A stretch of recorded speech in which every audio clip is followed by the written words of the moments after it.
Good afternoon. My name is David Olberding. I'm an instructor here at the Mel Sol Golf School, and you've tuned in for Technical Thursday on August 24th. Now, what I'd like to talk to you about today is a situation that I've seen with some of my students, but it's also a personal problem in my own golf swing that can be very perplexing. So many times we hit shots to the right. We have a tendency to obviously hit some straight to compensate for our mistake, hit some straight. But the overlying problem is that you continue to question yourself, why do I keep hitting so many shots to the right? Now, this is one reason why it could happen. So again, in my own personal game a few years ago, I happened to videotape my swing and notice at the top of my swing, I had a very substantial cupping in the back of my left wrist. And when you look at that on video, when you see cupping, it also relates to a very open face. So the result of that is you have to over manipulate your hands on the downswing in a last ditch effort to square the face. So what it's easy to do is to flatten the wrist, get it flat, which then squares the club face at the top of the swing, and then you don't have to work so hard to square the face at the bottom.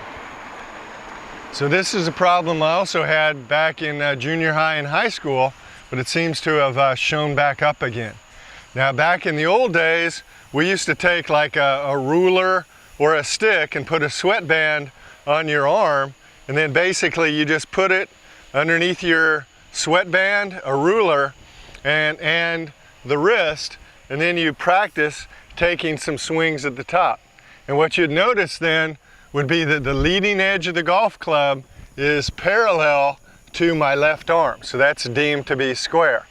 So in this case, it'd be very difficult to cup the wrist. You'd notice this air space and you'd have the open face. So again, that'd be my tendency.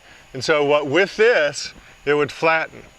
Now, a more modern version, instead of that, we use a Tactic, which is a training aid, very similar to an elbow training aid, where you just simply put this on your left wrist and you strap it on. And I like to do mine nice and tight, so it gives me some feedback when I'm doing it improperly. So now when I swing back and do my normal swing, without thinking about it, I hear this click at the top. See? And so basically, as I practice, I think, no click at the top. I want to take it up to the top with no click. And so basically, as I practice and think about that, then my probability of missing to the right is almost to zero.